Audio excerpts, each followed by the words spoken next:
Melanjutkan kisah sebelumnya, God Emperor. Chapter 29. Di lapangan latihan, Zhang Ruochen bertarung melawan Si Tulinjiang dengan sengit. Bayangan pedang dan tombak bertabrakan satu sama lain, yang mengeluarkan ledakan yang memekakkan telinga. Mencengkeram tombak panjang di tangannya, Si Tulinjiang menikamnya ke tanah, menghancurkan batu nisan, mengubahnya menjadi kerikil secara instan. Dia memutar tombaknya dan kemudian semua kerikil terbang menuju Zhang Ruochen. Zhang Ruochen mengayunkan pedangnya dan memotong lurus ke bawah. Semua kerikil dihancurkan dan segera diubah menjadi bubuk batu. Kemudian Si Tulinjiang memanfaatkan kesempatannya dan mencoba menusuk dada Zhang Ruochen melalui bubuk batu. Sementara Si Tulinjiang tenggelam dalam kepuasan diri karena dia pikir dia pasti akan menang. Matanya kemudian kabur tiba-tiba dan bayangan pedang melintas di depannya. Yang dia lihat hanyalah seberkas cahaya pedang biru. Kemudian Si Tulinjiang merasakan sakit di pergelangan tangannya. Tombak hitam panjangnya terlepas dari cengkeramannya dan terbang dari tangannya. Zhang Ruochen lah yang meninggalkan luka dalam di pergelangan tangannya, hampir memotong tangan kanannya. Saya masih memiliki kesempatan untuk menang, Si Tulinjiang berkata pada dirinya sendiri. Si Tulinjiang sedang linglung ketika tombak panjangnya terbang dari tinjunya. Dia segera sadar dan berlari menuju Zhang Ruochen. Kali ini, Si Tulinjiang bermaksud untuk meninju wajah Zhang Ruochen. Zhang Ruochen menyadari bahwa Si Tulinjiang akan menyerang untuk menang. Ingin ronde pertarungan lagi? Zhang Ruochen bertanya. Dengan satu tangan memegang pedangnya, Zhang Ruochen menggunakan tangan lainnya untuk menggunakan telapak tangan pertama naga dan telapak gajah prajna, Elephant Galloping. Dia membungkukkan tubuhnya dan menyerang ke depan. Setelah memberikan satu telapak tangan, dia melepaskan kekuatan 16 banteng. Ketika Zhang Ruochen mengguncang lengannya, jeritan keras terdengar dari Blue Water Sword. Itu tampak seperti pemandangan pelangi putih melintasi matahari, melemparkan 7 bayangan pedang ke tanah. Keterampilan pedang suci, pedang plum pemecah suci. Dengan mengintegrasikan teknik telapak tangannya dengan teknik pedangnya, Zhang Ruochen menggunakannya pada saat yang bersamaan. Hampir seperti Zhang Ruochen telah terbelah menjadi dua, dan dia melakukan serangan secara bersamaan dan lancar dengan masing-masing tangan. Kapasitas bertarungnya tiba-tiba menjadi 2 kali lipat. Ketika tinju Si Tulinjiang melakukan kontak dengan tinju Zhang Ruochen, ia terkejut menemukan bahwa kekuatan telapak tangan Zhang Ruochen cukup keras dan setara dengan tinjunya. Bagaimanapun, Si Tulinjiang bisa mewujudkan kekuatan 16 banteng. Dia bertanya-tanya apakah Zhang Ruochen juga bisa mengeluarkan kekuatan yang luar biasa itu. Si Tulinjiang tidak punya waktu untuk benar-benar memikirkannya sejak Zhang Ruochen menghujamkan pedangnya ke arahnya lagi. Ledakan pedang nafas yang tajam menghantam Si Tulinjiang, meninggalkan bekas pedang merah di lehernya.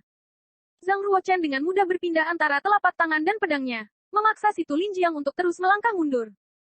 Si Tulinjiang belum pernah melihat seseorang memisahkan tangan kirinya dari tangan kanannya. Mereka dapat bekerja secara mandiri tanpa kesulitan apapun. Dia berpikir bahwa itu seperti bersaing dengan dua inkarnasi Zhang Ruochen, sehingga menempatkan dirinya dalam posisi bertahan. Tidak lama kemudian dia memiliki 2 luka lagi yang disebabkan oleh pedang Zhang Ruochen. Saya telah gagal. Si Tulinjiang menyerah dan tidak berniat untuk melanjutkan pertempuran. Zhang Ruochen menghentikan serangannya dan menarik pedangnya, berencana untuk keluar dari lapangan latihan. Si Tulinjiang bertanya, dapatkah kamu memberitahu saya bagaimana kamu dapat mencapai tingkat multitasking itu? Satu tangan untuk telapak tangan, tangan lainnya untuk pedang. Sepertinya tidak mungkin. Berbalik, Zhang Ruochen melirik Si Tulinjiang dan menjawab, ketika kekuatan spiritual kamu cukup kuat, kamu dapat melakukan 2, 3, atau bahkan 4 hal pada waktu yang sama. Apakah prajurit juga perlu melatih kekuatan spiritual mereka? Si Tulinjiang bertanya. Kamu bisa berlatih jika kamu mau. Kamu dapat memilih untuk tidak berlatih jika kamu mau. Pilihanmu ada di tanganmu sendiri. Jawab Zhang Ruochen dingin. Di Kunlun's Field, hanya pemurni senjata, alkemis, dan penjinak yang sering mempraktikkan kekuatan spiritual mereka. Hanya setelah kekuatan spiritual kamu menjadi cukup kuat, kamu akan dapat menggambarkan prasasti dan menyempurnakan senjata bela diri asli dan obat mujarab. Sementara itu, hanya ketika prasasti yang tercatat ada di tubuh binatang buas itu, kamu bisa menjinakkannya menjadi tunggangan terbang atau warbis kamu. Secara umum, para pejuang tidak repot-repot melatih kekuatan spiritual mereka karena itu adalah proses yang memakan waktu. Sebenarnya, dengan peningkatan kultivasi seni bela diri, kekuatan spiritual seorang pejuang juga akan meningkat, tetapi cukup lambat. Jika prajurit itu tidak melatih kekuatan spiritual mereka dengan sengaja, mereka tidak akan mencapai tingkat multitasking sampai mereka tiba di alam surga. Dalam kehidupan terakhirnya, Zhang Ruochen berlatih seni bela diri dan kekuatan spiritual. Khususnya, kekuatan-kekuatan spiritualnya telah memasuki alam yang tinggi. Dalam kehidupan ini, dia telah terlahir kembali ke dalam tubuh yang lemah ini. Meskipun dia telah kehilangan semua kultivasinya, kekuatan spiritualnya telah dipertahankan. Dengan tingkat kekuatan spiritualnya saat ini, dia dapat mencapai multitasking, bahkan melakukan 3 hal sekaligus. Ketika si Tu Linjiang menyerah, suara trompet triton dan genderang perang terdengar dari lapangan latihan militer, yang secara resmi mengumumkan berakhirnya penilaian akhir tahun-tahun ini. Diatur dari tinggi ke rendah, 5 teratas untuk penilaian akhir tahun adalah Zhang Ruochen, si Tu Linjiang, Sui Kai, Pangeran kelima, dan Lin Ningxian. 5 jenius muda teratas akan mendapatkan hadiah ekstra selain kesempatan untuk berlatih di kolam dewa liar. Zhang Ruochen memperoleh baju besi dari lengan bela diri asli kelas 6 yang disebut Armor Kilin APS.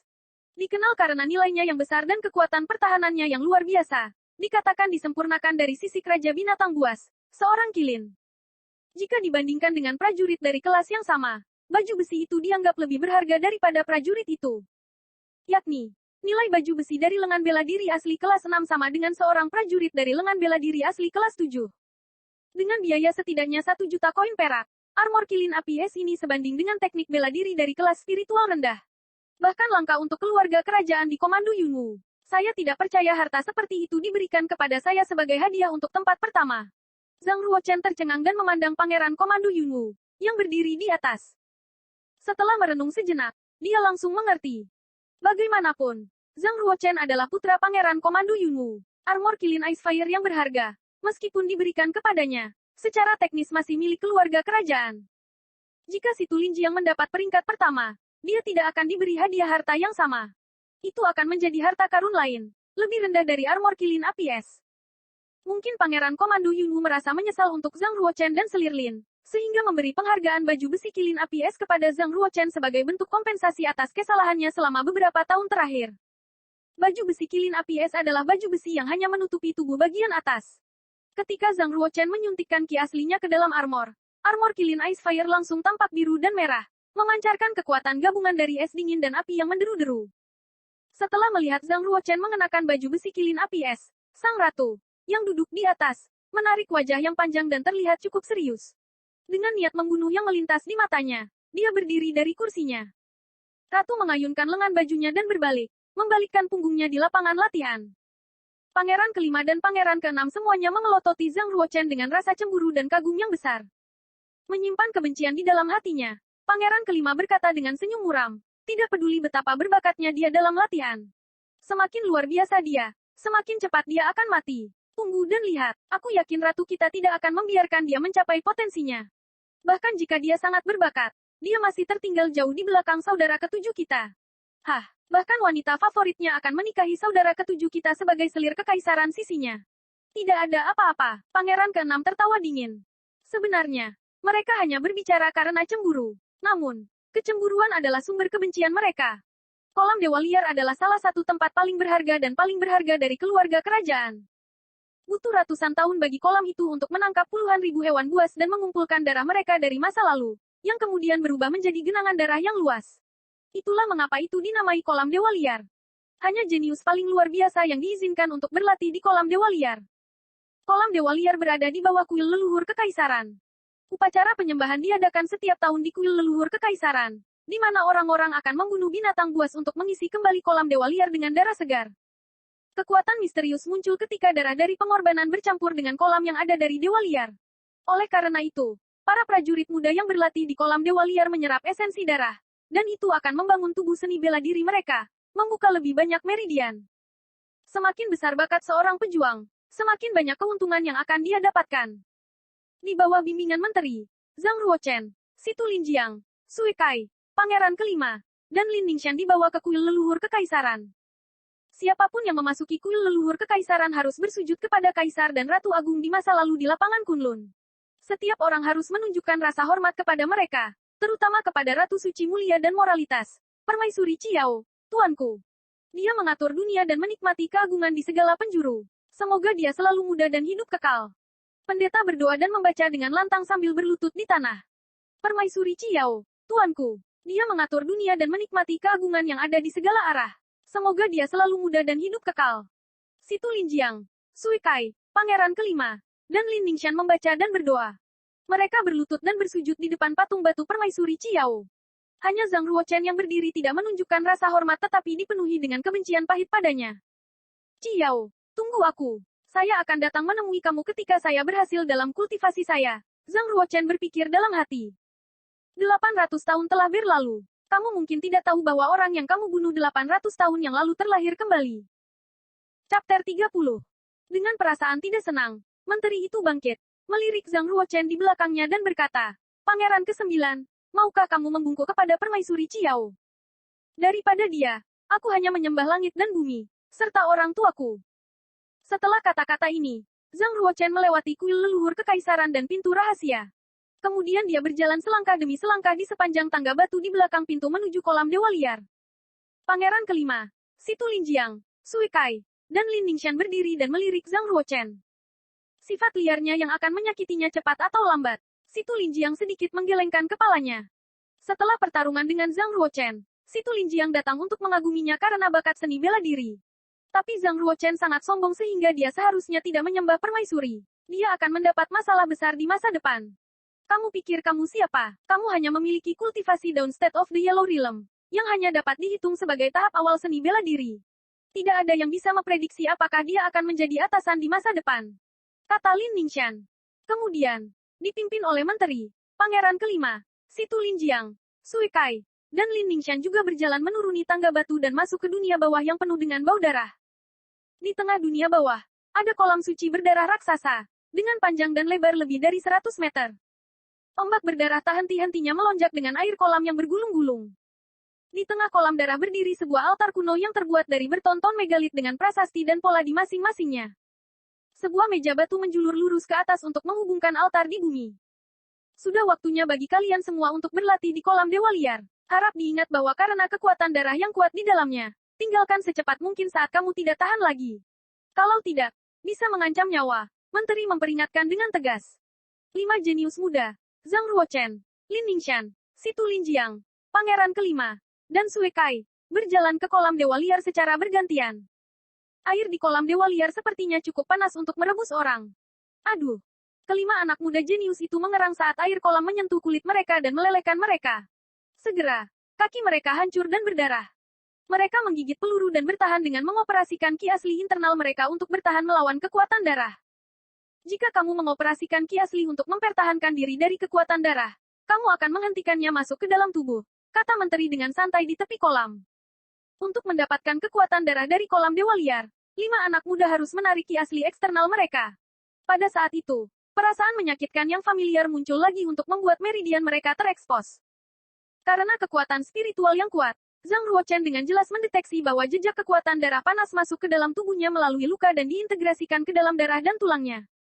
Ini memang kekuatan darah. Hore, dengan itu, kualitas fisik saya pasti akan meningkat pesat.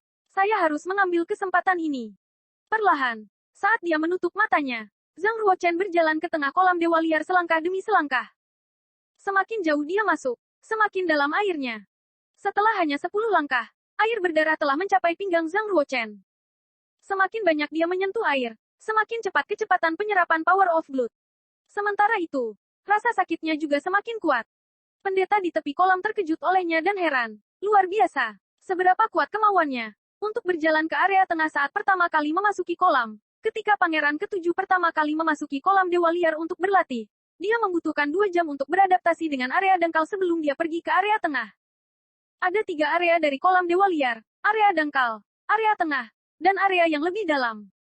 Area dangkal juga dikenal sebagai batas kolam dewa liar, di mana area terdalam hanya bisa mencapai lutut prajurit. Secara umum, pertama kali berlatih di kolam, seorang pejuang hanya bisa berdiri di area dangkal. Tak satu pun dari mereka yang berani memasuki area tengah. Dalam dekade terakhir, hanya Pangeran ke-7 yang masuk ke area tengah saat pertama kali masuk ke kolam. Fakta bahwa Zhang Ruochen berjalan lurus menuju area tengah untuk pertama kalinya di kolam renang memang mengejutkan orang-orang di sana dan menyebabkan tekanan besar pada 4 pejuang muda lainnya. Ini adalah kedua kalinya Pangeran kelima berlatih di kolam dewa liar. Namun, dia masih takut pada area tengah dan dengan keras kepala tinggal di area dangkal untuk mengambil lebih banyak kekuatan darah untuk memperbaiki tubuhnya dan membangun kualitas fisiknya. 4 jam kemudian, Lin Ningxian adalah orang pertama yang meninggalkan kolam dewa liar. Bagaimanapun, kualitas fisik wanita hampir tidak bisa dibandingkan dengan prajurit pria. Setelah dia meninggalkan kolam dewa liar, kulit kakinya yang terbakar mulai sembuh dengan kecepatan yang terlihat oleh mata. Tak lama kemudian, mereka menjadi sempurna seperti permukaan batu giok yang halus. Rasa sakit yang tak tertahankan menghilang dan digantikan dengan perasaan yang mirip seperti terbenam dalam kristal es dan susu, yang memberinya perasaan nyaman yang sejuk dan menyegarkan. Bagaimana saya bisa pulih begitu cepat? Lin Ningxian terkejut. Ini adalah kekuatan darah yang diserap yang membantu kamu pulih dari kondisi cedera di kaki kamu. Berlatihlah. Sekarang juga, cobalah yang terbaik untuk memurnikan kekuatan darah menjadi kekuatan kamu sendiri. Jika tidak, semua efek kultivasi kamu sebelumnya akan sangat berkurang, kata menteri. Lin Ningxian duduk dengan kaki disilangkan sekaligus dan mengoperasikan ki asli untuk menyempurnakan kekuatan darah yang tersisa di dalam. Sui Kai juga berhenti 1 jam kemudian dan berjalan keluar dari kolam dewa liar. 4 jam kemudian, Sui Kai, Situ Lin Jiang, dan pangeran kelima berhenti hampir pada waktu yang bersamaan. Saat mereka berjalan keluar dari kolam dewa liar, mereka mulai duduk dengan kaki bersilang untuk memurnikan kekuatan darah. Sekarang, Zhang Ruochen adalah satu-satunya yang masih berlatih di kolam dewa liar. Selanjutnya, dia berada di area tengah. Luar biasa, setengah hari telah berlalu dan dia masih berlatih di area tengah. Saat itu, pangeran ketujuh hanya bisa bertahan selama 1 hari. Luar biasa, menteri tampak terpesona dengan ini. Di komando Yunwu, pangeran ketujuh, yang telah membuka tanda suci kelas ketujuh pada usia 3 tahun, dapat dianggap jenius yang langka, sekali di bulan biru. Dia telah menggunakan berbagai kemampuan pemahaman harta karun untuk menyempurnakan tubuhnya sejak masa kanak-kanak, yang meletakkan dasar yang kokoh untuk latihan seni bela diri. Bakat dan persepsinya bisa dianggap nomor 1. Bisakah pangeran ke-9, yang baru saja membuka tanda suci pada usia 16, dibandingkan dengannya? Setelah mengubah kekuatan darah yang tersisa, Lin Ningxian, Sui Kai, Situ Lin Jiang, dan pangeran kelima semuanya menyempurnakan kualitas fisik mereka, menunjukkan bahwa mereka telah mendapat banyak manfaat darinya. Tidak ada yang meninggalkan kolam dewa liar. Mereka semua berdiri di tepi kolam dan menatap Zhang Ruochen di dalam kolam. Mengapa ada perbedaan besar di antara kita? Padahal ini pertama kalinya di sini bagi kita semua. Situ Lin Jiang menganggapnya tidak percaya dan membuat frustrasi. Dia berpikir bahwa kemauannya cukup kuat untuk menahan rasa sakit yang tidak dapat ditanggung oleh orang biasa. Tapi dia tidak pernah bisa berpikir bahwa ada jurang pemisah yang begitu besar antara dia dan Zhang Ruochen. Suatu hari kemudian, Zhang Ruochen masih berdiri kokoh di area tengah kolam dewa liar. Dia tidak keluar dari kolam sampai tengah hari ketiga. Kemudian, dia duduk dengan kaki bersilang untuk memurnikan sisa kekuatan darah di dalam tubuhnya. Zhang Ruochen perlahan membuka matanya saat dia menyelesaikan penyempurnaan. Dengan kilatan darah mengalir di matanya dan dengan cepat menarik kembali ke pupilnya. Kualitas fisik saya memang meningkat pesat. Jika demikian, saya benar-benar dapat membuka 19 atau bahkan 20 meridian ketika membuat terobosan untuk mencapai kondisi menengah alam kuning, pikir Zhang Ruochen dalam hati. Setelah penilaian akhir tahun, Selir Lin telah pindah kembali ke Istana Giok lagi. Saat Zhang Ruochen tiba di Istana Giok, dia mengeluarkan 10 botol giok kecil dengan cairan pencuci sumsum di dalamnya dari ruang internal spinel ruang waktu dan meletakkannya dalam satu baris. Sudah waktunya untuk keadaan menengah alam kuning. Dia mengosongkan sebotol cairan pembersih sumsum ke dalam mulutnya, dan kemudian Zhang Ruochen mulai mengembangkan meridian ke-12. Pada saat itu, Menteri mencapai Istana Ratu untuk melaporkan semua yang dia saksikan di kolam dewa liar. Ki asli putih dari 5 jari ratu memecahkan kaca menjadi beberapa bagian. Itu benar-benar sesuatu. Dia bisa berlatih di area tengah kolam dewa liar selama 2,5 hari. Saya tidak pernah membayangkan bahwa dia sangat berbakat. Tapi sayang sekali dia tidak menyadari bahwa orang suka menembak orang lain bahkan sebelum mereka berdiri, kata Ratu dengan suara yang dalam. Menteri tersebut berkata, Yang Mulia, penilaian akhir tahun baru saja berakhir. Jadi, jika terjadi sesuatu pada pangeran ke-9, kamu akan dicurigai. Ratu mencibir, apa menurutmu aku bodoh? Kita pasti tidak bisa membunuhnya di istana. Tapi begitu dia meninggalkan istana, itu bukan urusanku jika dia meninggal di luar sana. Menteri menjawab, sebenarnya, tidak peduli seberapa tinggi hadiah pangeran ke-9.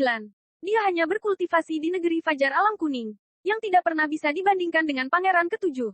Jadi, tidak diketahui apakah dia akan berkembang sepenuhnya di masa depan. Yang Mulia, itu tidak perlu. Ratu menyela menteri dan berkata dengan dingin, siapapun yang mengancam anak saya harus mati. Karena dia belum menjadi lebih kuat, kita harus membunuh pangeran ke-9 untuk mencegah masalah nanti.